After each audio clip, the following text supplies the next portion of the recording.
Can Grow Rich. Chapter 10, Power of the Mastermind, the Driving Force. The ninth step towards riches. Power is essential for success in the accumulation of money. Plans are inert and useless without sufficient power to translate them into action. This chapter will describe the method by which an individual may attain and apply power. Power may be defined as organized and intelligently directed knowledge.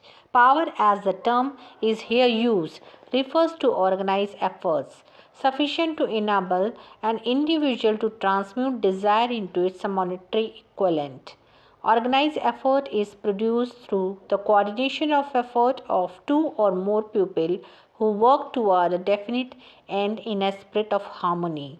Power is required for the accumulation of money. Power is necessary for the retention of money after it has been accumulated.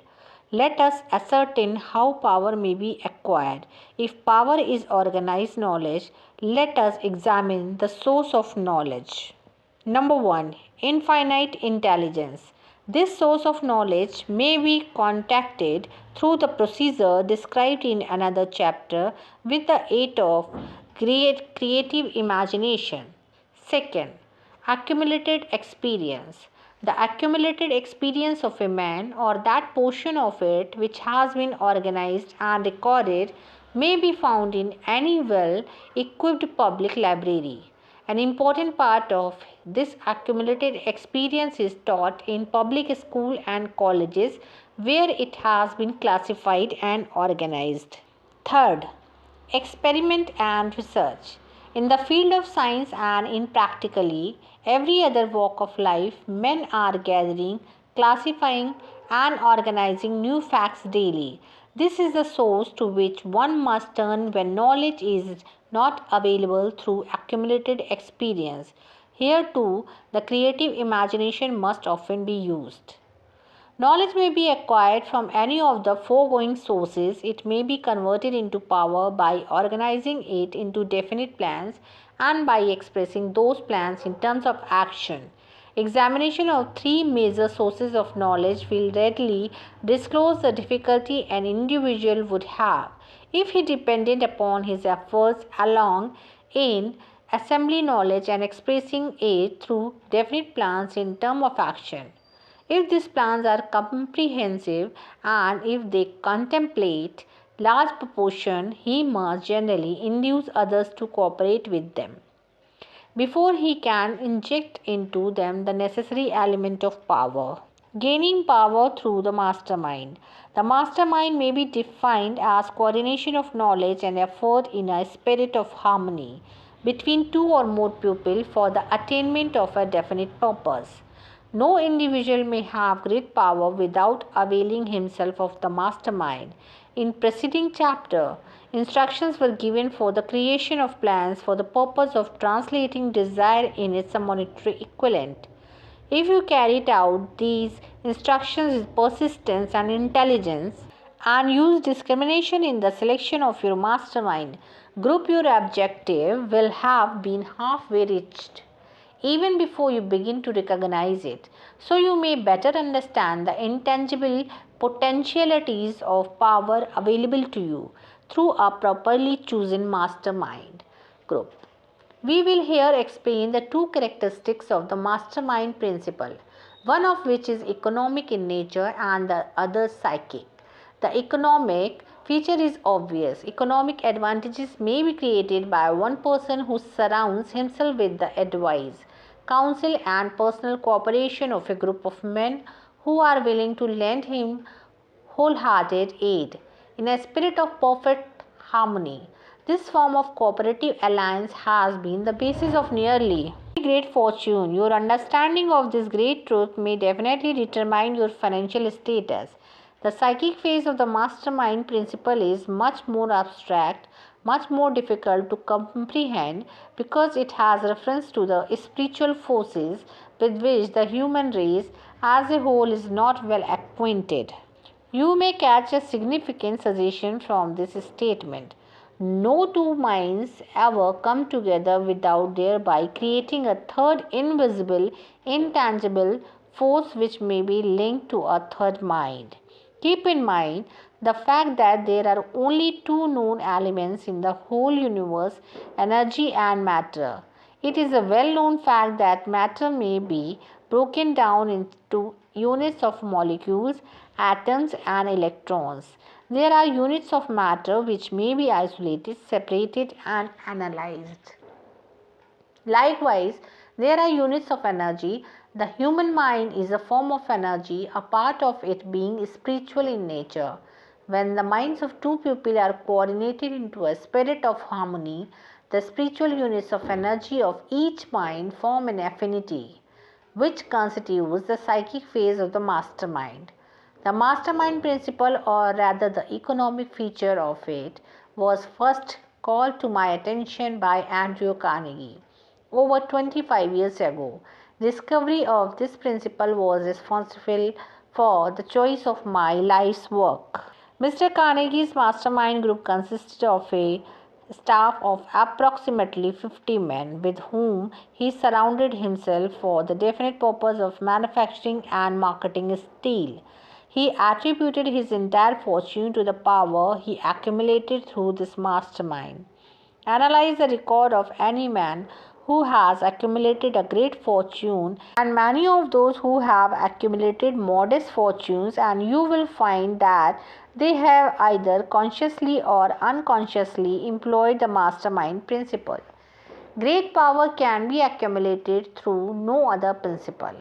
Energy is nature's universal set of building blocks, out of which she constructs every material thing in the universe, including man, and every form of animal and vegetable life through a process which only nature completely understands. She translates energy into matter.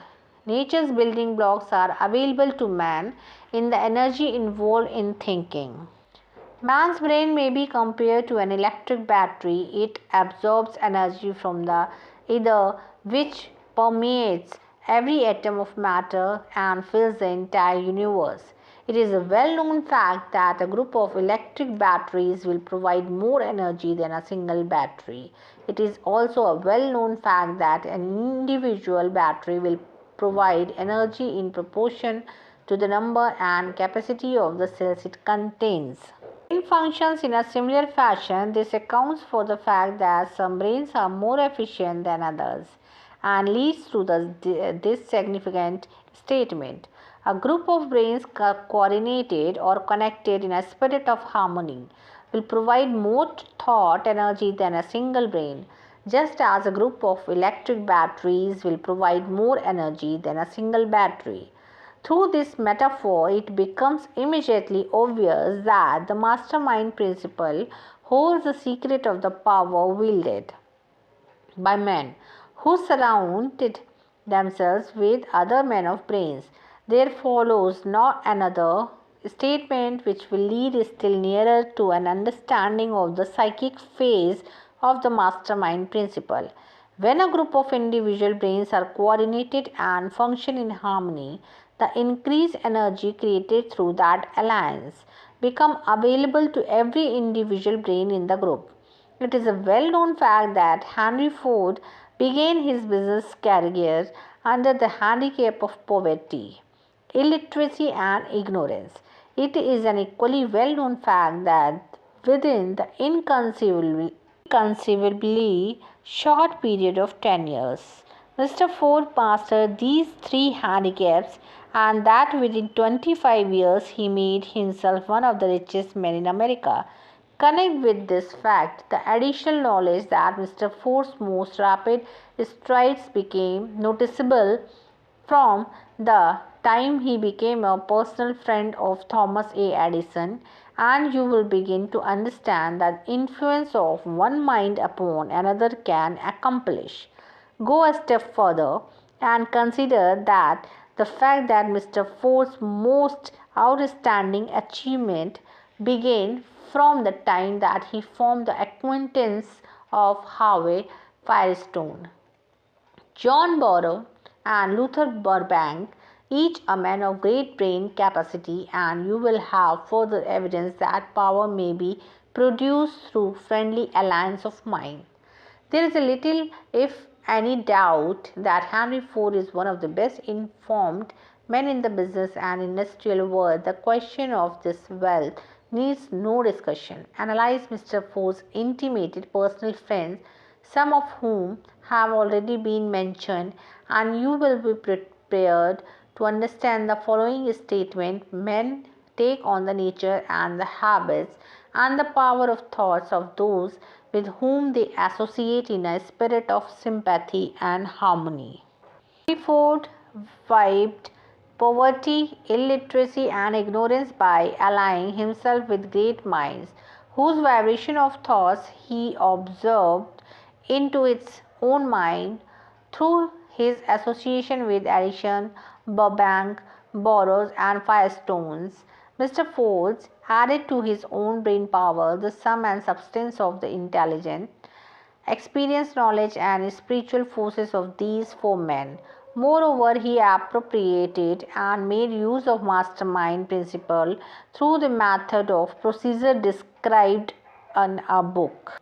This principle is available to you. We have already mentioned Mahatma Gandhi. Perhaps the majority of those who have heard of Gandhi looked upon him as merely an eccentric little man who goes around without formal wearing apparel and makes trouble for the British government. In reality, Gandhi is not eccentric, but he is the most powerful man now living, estimated by the number of his followers and their faith in their leader. Moreover, he is probably the most powerful man who has ever lived. His power is passive, but it is real. Let us study the method by which he attained his stupendous power. It may be explained in a few words. He came by power through inducing over 200 million people to coordinate with mind and body in a spirit of harmony for a definite purpose. In brief, Gandhi has accomplished a miracle, for it is a miracle when 200 million people can be induced, not forced, to cooperate in a spirit of harmony for a limitless time. If you doubt that this is a miracle, try to induce any two people to cooperate in a spirit of harmony for any length of time. Every man who manages a business knows what a difficult matter it is to get employees to get together in a spirit remotely resembling harmony. The list of the chief sources from which power may be attained, as you have seen, headed by infinite intelligence. When two or more people coordinate in a spirit of harmony and work towards a definite objective, they place themselves in a position through that alliance to absorb power directly from the great universal storehouse of infinite intelligence. This is the greatest of all sources of power. It is the source to which the genius turns. It is the source to which every great leader turns, whether he may be conscious of the fact or not. The other two major sources from which the knowledge necessary for the accumulation of power may be obtained are no more reliable than the five senses of men. The senses are not always reliable. Infinite intelligence does not err.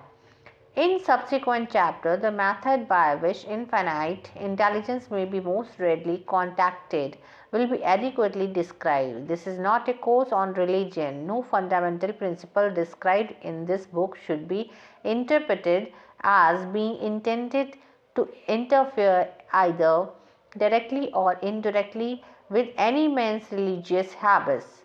This book has been confined exclusively to instructing the reader how to transmute the definite purpose of desire for money into its monetary equivalent. Read, think, and meditate as you read. Soon the entire subject will unfold and you will see it in perspective.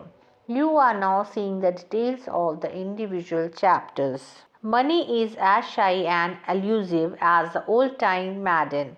It must be wooed and won by methods not unlike those used by a determined lover in pursuit of the girl of his choice, and coincidental as it is a power used in the wooing of money, is not greatly different from that used in wooing in matter.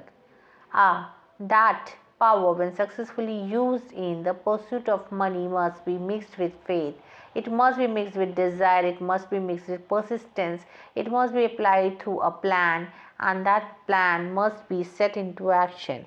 When money comes in quantities known as a big money, it flows to the one who accumulates it as easily as water flows downhill. There exists a great unseen stream of power which may be compared to a river, except that one side flows in one direction, carrying all who get into that side of the stream onward and upward to wealth, and the other side flows in the opposite direction, carrying all who are unfortunate enough to get into it and not able to extricate themselves from it, downward to misery and poverty.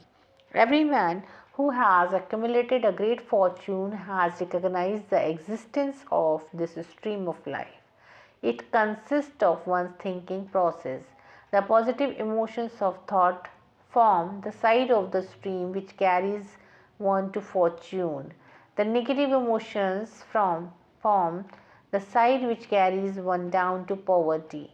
This carries a thought of stupendous importance to the person who is following this book with the object of accumulating a fortune. If you are inside of the stream of power which leads to poverty, this may serve as an oar by which you may propel yourself over into the other side of the stream. It can serve you only through application and use. Merely reading and passing judgment on it, either one way or another, will in no way benefit you. Some people undergo the experience of alternating between the positive and negative sides of the stream, being at times on the positive side and at times on the negative side. The Wall Street crash of 29 swept millions of people from the positive to the negative side of the stream. These millions are struggling, some of them in desperation and fear, to get back to the positive side of the stream. This book was written especially for those millions. Poverty and riches often changes places.